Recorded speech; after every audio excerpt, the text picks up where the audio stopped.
Sebelum ada ruang dan waktu, Sang Maha Penguasa semesta menciptakan 5 makhluk untuk menjadi perpanjangan tangannya, agen atas kekuasaannya. Makhluk yang pertama adalah Ifrit, kekuasaan akan api diberikan kepadanya. Makhluk yang kedua adalah Khidir, kekuasaan akan air diserahkan ke tangannya. Makhluk yang ketiga adalah Jibril, kekuasaan akan cahaya dianugerahkan kepadanya. Makhluk yang keempat adalah Adam, kekuasaan akan tanah dimandatkan dalam kedudukannya. Makhluk yang kelima adalah Eva, kekuasaan akan angin disatukan dengan inti keberadaannya. Mereka berlima adalah Nur Muhammad.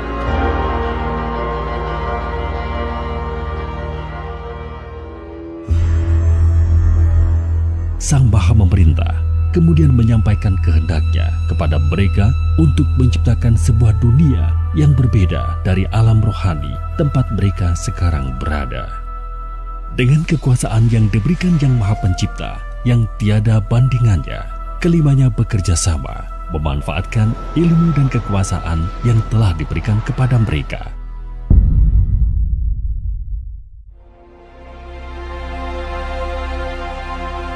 Melalui dentuman dan berbagai macam kekuatan dan kekuasaan, terciptalah kosmos, alam semesta.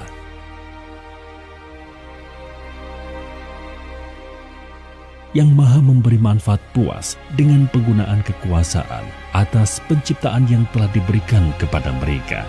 Yang Maha Bijaksana kemudian berpesan, mereka boleh melanjutkan penggunaan akan kekuasaan tersebut, tetapi jangan sekali-kali bermain-main dengan roh, esensi utama yang menyusun eksistensi mereka di alam rohani. Nur Muhammad mendengar dan menerima perintah tersebut.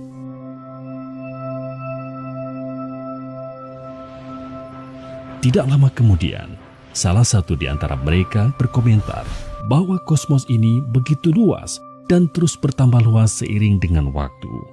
Sayang sekali jika hanya mereka berlima yang menikmatinya. Mereka pun melanjutkan usaha pemanfaatan kekuasaan yang telah diberikan oleh Sang Maha Agung dengan menciptakan sebuah awal dan akhir bernama kehidupan di dalamnya.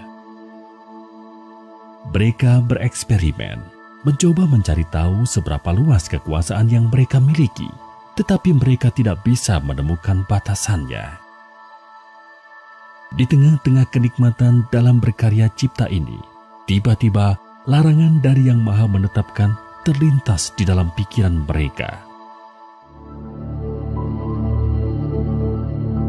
Mengapa Yang Maha memberi keamanan melarang mereka menggunakan roh?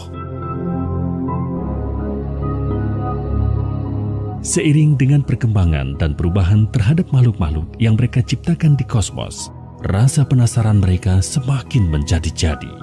Hingga pada suatu ketika, keempat dari 5 bersaudara ini akhirnya tidak bisa menahan diri untuk mulai menggabungkan secuil roh, esensi eksistensi mereka, dengan makhluk-makhluk yang mereka ciptakan di alam semesta. Jibril menolak untuk ikut berpartisipasi dalam percobaan mereka karena patuh terhadap perintah Yang Maha menentukan hukum. Keempat saudaranya menganggap penolakan Jibril karena ia tidak mempunyai ilmu yang bisa digunakan dalam percobaan tersebut.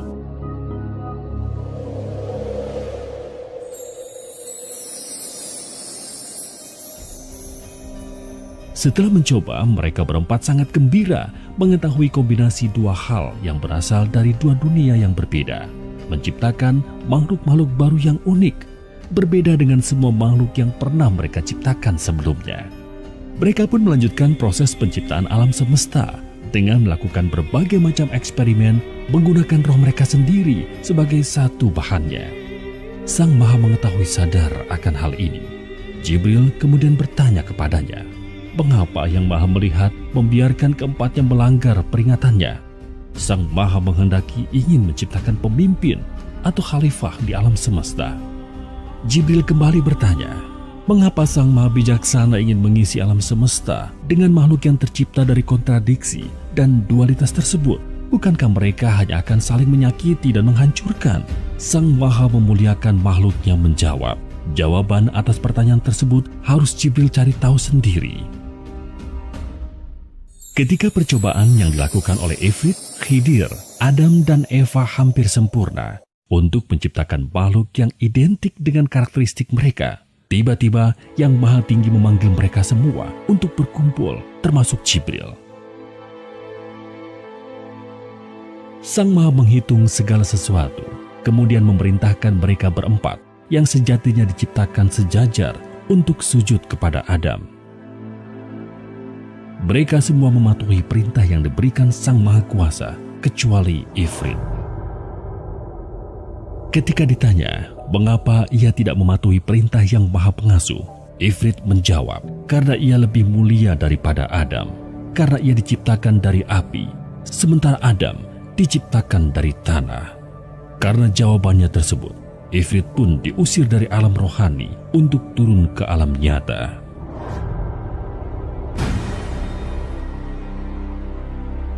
Ifrit diberikan kesempatan untuk membuktikan bahwa ia lebih mulia jika dibandingkan saudara-saudaranya yang lain, dengan mengalami sendiri kehidupan di alam nyata. Setelah selesai menguji Ifrit, Yang Maha Besar kemudian menguji keempat Nur Muhammad yang tersisa dengan mengiming-imingi kekuasaan yang lebih besar dari yang telah mereka miliki saat ini. Ternyata Adam dan Eva pun memakan umpan tersebut dan melanggar perintah Yang Maha Mengatur, sehingga mereka berdua kemudian juga diusir dari alam rohani. Adam dan Eva diberikan kesempatan untuk menambah pengetahuan dan kekuasaan yang mereka miliki dengan mengalami sendiri kehidupan di alam nyata. Dua bersaudara yang tersisa, Jibril dan Khidir, berdiskusi dan memutuskan bahwa salah satu dari mereka harus turun ke alam nyata untuk membantu saudara-saudara mereka. Khidir memutuskan untuk turun ke alam nyata secara sukarela, sementara Jibril tetap tinggal sebagai penyambung komunikasi dari alam rohani. Keputusan ini memastikan Jibril mampu berkomunikasi dengan Khidir, sehingga petunjuk-petunjuk yang diberikan Yang Maha Pemberi Petunjuk bisa diterima di alam nyata. Berbeda dengan di alam rohani, kali ini mereka harus hidup berbalutkan jasad salah satu makhluk yang mereka ciptakan, sebuah gabungan antara roh dengan jasmani yang telah mereka modifikasi. Terdapat begitu banyak dorongan yang disebabkan tubuh jasmani tersebut yang belum pernah mereka rasakan sebelumnya. Hal ini menjadi tantangan tersendiri bagi mereka berempat. Di samping itu, terdapat juga rasa permusuhan dan saling menyalahkan di antara mereka atas pengusiran dari alam rohani tersebut. Mereka tidak menyadari bahwa di alam diri mereka saat ini terdapat 7 lapisan, yaitu roh suci, hati, nafsu, rasa, akal, pikir, dan tubuh jasmani. Berbeda dengan ketika mereka berempat masih berada di alam rohani. Meskipun begitu, mereka semua berusaha menjalankan hukuman ini sebaik mungkin, berharap suatu saat Yang Maha Pemaaf akan berkenan mengizinkan mereka kembali ke alam rohani.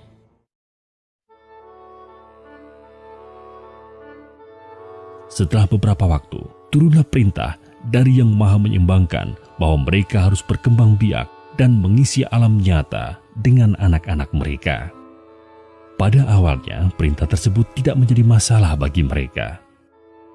Secara perlahan-lahan namun pasti, mereka berhasil membimbing anak-anak mereka bagaimana cara bertahan hidup di dunia yang keras.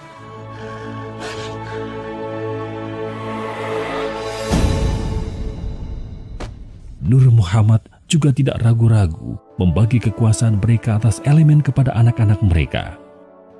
Hingga suatu saat mereka menyadari bahwa ada yang terlewat dalam percobaan mereka ketika menggabungkan roh dengan jasad, yaitu keberadaan nafsu yang mengotori tindakan manusia.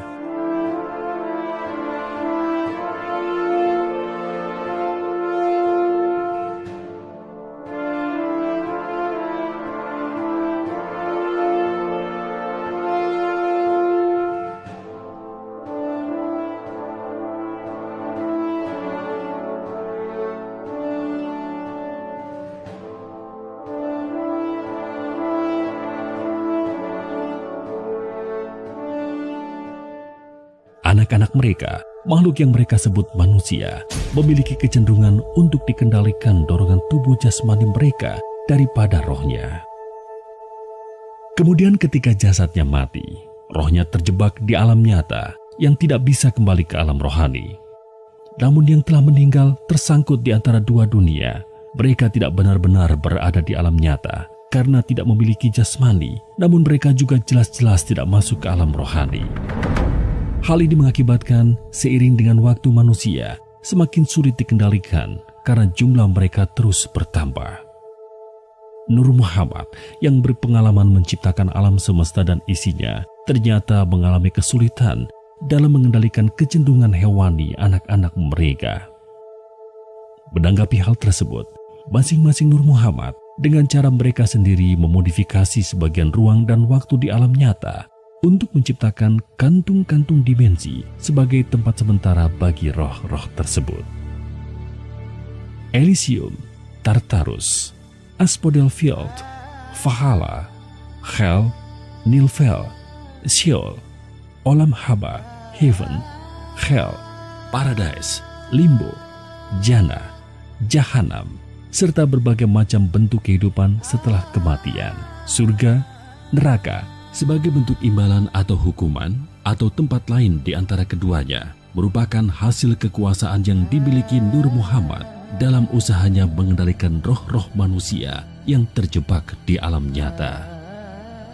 Tetapi hal ini hanyalah sebuah solusi jangka pendek yang tidak menyelesaikan permasalahan. Berbeda dengan Nur Muhammad, manusia tidak memiliki daya yang cukup untuk melihat dengan jelas kekuasaan yang Maha Pencipta dalam segala hal, termasuk keberadaan alam rohani yang sebenarnya. Oleh karena itulah, kantung-kantung dimensi di alam nyata, atau bisa juga disebut alam fana, pada akhirnya seringkali disalahpahami sebagai alam rohani yang sebenarnya.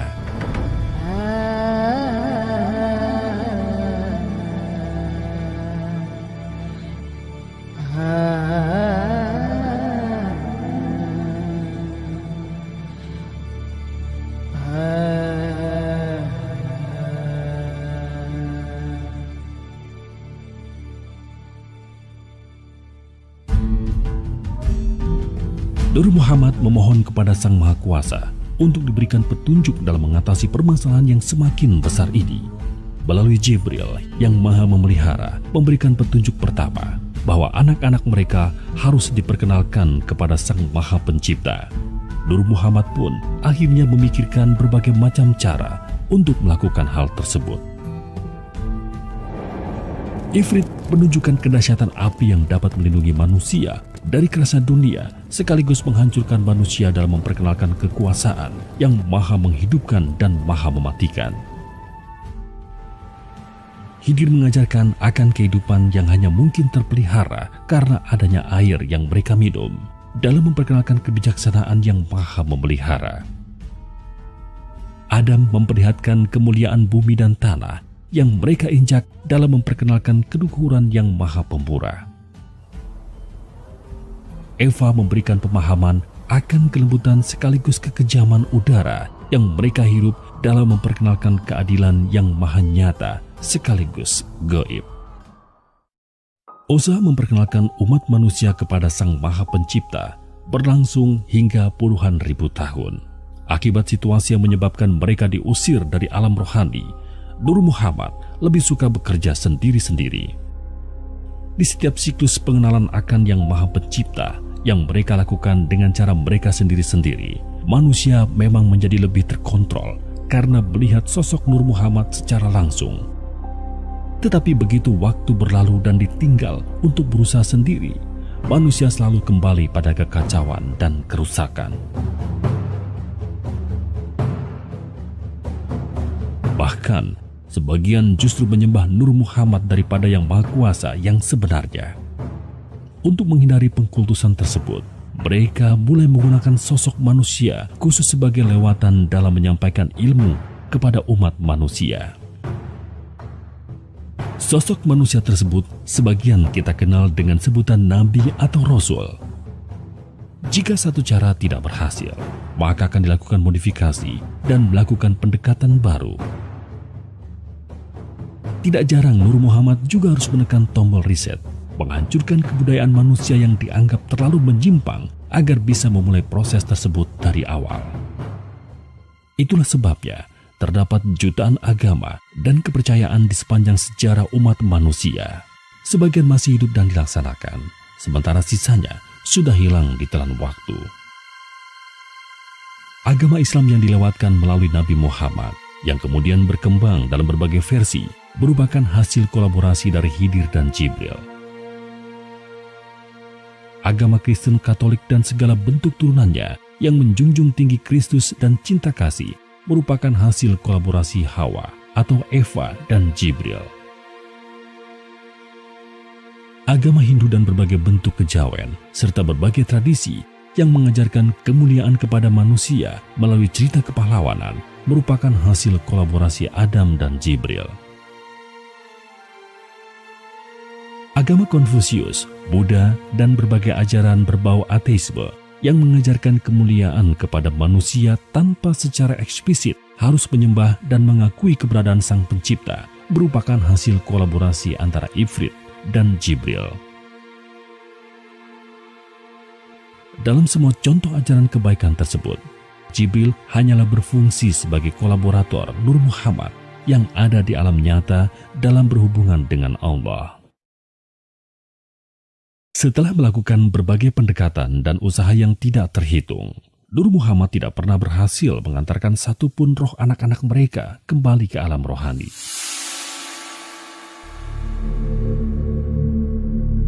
Sehingga mereka pun akhirnya berkumpul, bersama-sama melepaskan diri dan menghilang dari panggung alam nyata dan alam fana. Umat manusia, anak-anak mereka tinggalkan sendirian. Mereka berkonsentrasi dan bersujud bersama di hadapan Yang Maha Pemilik kebesaran dan kemuliaan, menyerah dan mengakui bahwa mereka tidak mampu menyelesaikan tantangan ini. Mereka sujud selama hampir 1000 tahun sebelum akhirnya Yang Maha Bercahaya memberikan petunjuknya. Bahwa agar manusia bisa mengalahkan kecenderungan yang ada di dalam dirinya sendiri, yaitu nafsu, dan agar bisa benar-benar menjadi pemimpin di alam semesta, mereka membutuhkan pertolongan berupa utusan dari alam rohani, yaitu Malaikat Muqarrabin. Malaikat Muqarrabin adalah pancaran sinar dari Jibril, atau bisa disebut juga anak-anak Jibril, sebagaimana fitrah umat manusia merupakan anak-anak Nur Muhammad. Saat itulah Ifrit, Khidir, Adam, dan Eva baru sadar bahwa selama ini ilmu yang berusaha mereka cari-cari mengenai roh ternyata diberikan Yang Maha Kuasa kepada Jibril. Tetapi sebelum Malaikat Muqarrabin diturunkan, terdapat berbagai persyaratan yang harus dipenuhi oleh keempat Nur Muhammad berada di alam nyata. Nur Muhammad pun mulai bergerak kembali. Kali ini mereka bersama-sama bekerja sebagai satu kesatuan, seperti ketika pertama kali mereka menciptakan kosmos. Mereka memilih laboratorium untuk mulai melaksanakan perintah Yang Maha Esa tersebut di Tanah Jawa, sebuah tempat yang saat ini dikenal sebagai bagian dari Indonesia. Mengapa di Tanah Jawa? Pertama, karena tempat ini adalah tempat mereka berkumpul bersama untuk bersujud menyembah kepada Yang Maha Mulia. Kedua, karena ketika Nur Muhammad sedang bersujud bersama-sama di hadapan Yang Maha Kekal atas kehendaknya, Tanah Jawa ternyata telah menjadi tempat di mana terdapat campuran dari segala macam agama dan kepercayaan milik mereka berempat ketika mereka sedang bekerja sendiri-sendiri. Di Tanah Jawa, Nur Muhammad dikenal dengan sebutan Sedulur Papat Kalimo Pancer. Sedulur Papat mengacu kepada keempat Muhammad yang saat itu berada di alam nyata, orang tua rohani seluruh umat manusia, sementara Kalimo Pancer mengacu kepada Nur, cahaya, alias Jibril di alam rohani. Kali ini pun langkah pertama mereka adalah membaurkan seluruh ajaran mereka tersebut dengan pendekatan kasih sayang, ibarat berusaha mengambil ikan tanpa mengeruhkan airnya melalui orang-orang pilihan mereka yang dikenal dengan sebutan Wali Songo. Nur Muhammad membagi tugas utama yang perlu dilakukan menjadi 3. Pertama, Ifrit dan Khidir bertugas mengambil kembali segala bentuk ilmu kesaktian yang terlanjur mereka bagi kepada anak-anak mereka di masa lalu dan sudah dimodifikasi atau dicemari sehingga tidak sesuai dengan tujuan awal semua itu diberikan. Itulah sebabnya Seiring dengan waktu, semakin tipis mistisisme yang ada dalam umat manusia karena sumber energi kesaktian tersebut sebagian besar sudah diambil kembali oleh Ifrit dan Hidir. Kedua, Adam dan Eva bertugas meningkatkan ilmu dan sumber daya yang dimiliki oleh umat manusia dengan pendekatan yang tidak menggunakan ilmu kesaktian, terutama agar tidak melibatkan roh sebagai sumber energinya. Itulah sebabnya beberapa abad terakhir manusia mengalami kemajuan yang pesat di bidang ilmu pengetahuan dan teknologi. Sementara itu, Jibril bertugas mempersiapkan anak-anaknya, malaikat Muqarrabin, agar bisa menjadi rasul sebagai lewatan ilmu kebenaran. Lewatan yang maha memberi manfaat dalam membimbing umat manusia agar bisa menang melawan musuh besarnya, yaitu nafsu yang ada di dalam diri mereka sendiri. Setelah semua persyaratan tersebut dianggap cukup, dimulailah proses pengadilan rohani. Nur Muhammad diperintahkan untuk bersama-sama memproses cukup satu saja individu manusia agar memiliki kualitas tertinggi yang bisa mereka capai dengan tujuan memudahkan malaikat Muqarrabin agar bisa berinteraksi dengan manusia, hidup ataupun mati. Proses pembimbingan secara manual terhadap individu tersebut akan digunakan sebagai standar operasi untuk proses otomatis ketika malaikat Muqarrabin sudah turun nantinya. Dalam kesempatan yang sama, umat manusia didefinisikan, dikategorikan, dan diukur kualitasnya di hadapan yang maha tinggi. Standar yang digunakan adalah keikhlasan seorang manusia dalam menghadapi takdir yang ditetapkan kepadanya di dunia, yang tercermin dalam keputusan-keputusan yang ia ambil di dalam sandiwara kehidupan.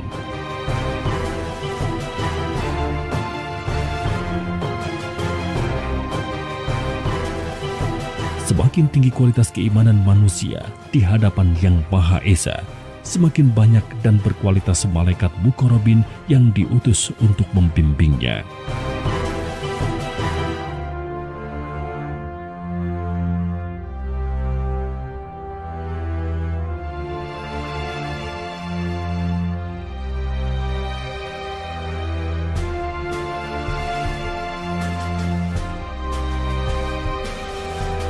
Dari pengadilan rohani, Nur Muhammad mengklasifikasikan tingkat keimanan manusia menjadi 20 tingkatan dengan level 1 tertinggi, sementara level 20 terendah.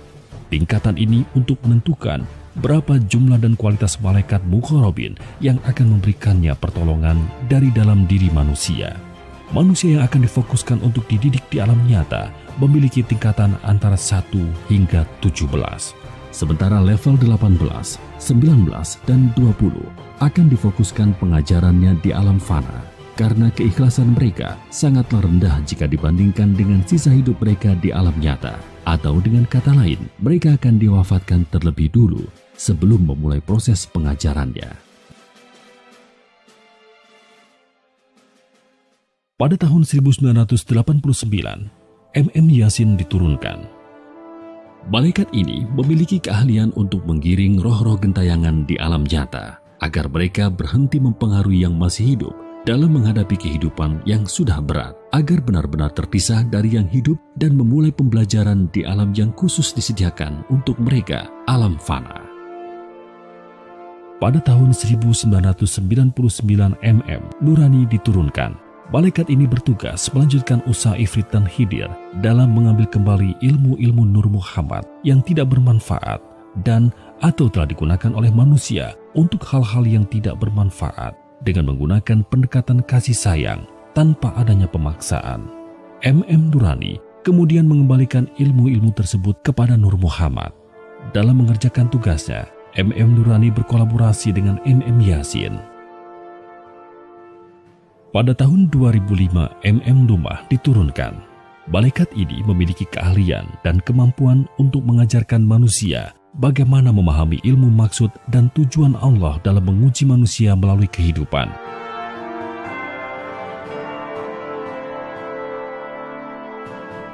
Agar manusia mampu sadar untuk berusaha sebaik mungkin dalam menghadapinya, agar lulus ujian kehidupan tersebut.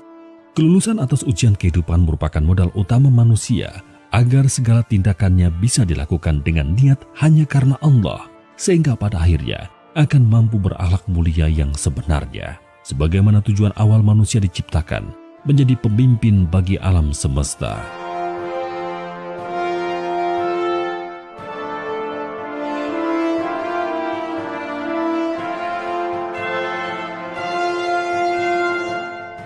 Pada tahun 2016, Syariat diturunkan. Malaikat ini memiliki energi dan keahlian untuk menggerakkan manusia agar mampu hijrah dari kecenderungan untuk berbuat baik dan buruk yang sifatnya relatif di hadapan sesama manusia, menjadi kecenderungan untuk berbuat benar yang sifatnya absolut di hadapan Yang Maha Mulia. Dalam melakukan tugas mereka, Lumah berkolaborasi dengan Syariat.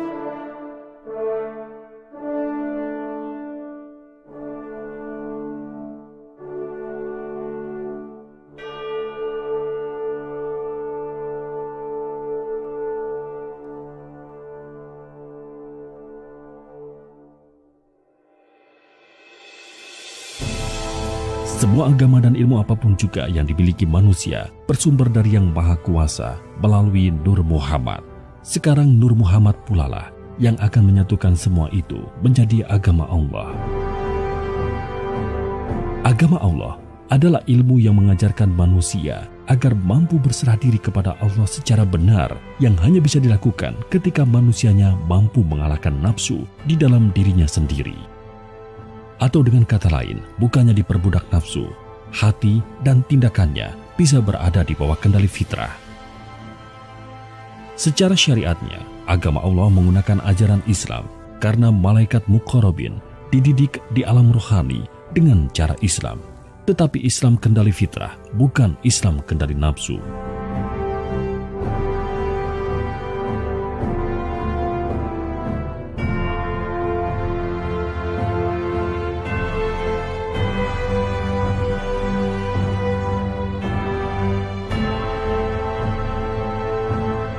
Masa inilah yang sejatinya disebut sebagai masa kejayaan dan kebangkitan Islam, di mana Islam benar-benar menjadi rahmatan lil alamin, rahmat untuk seluruh alam.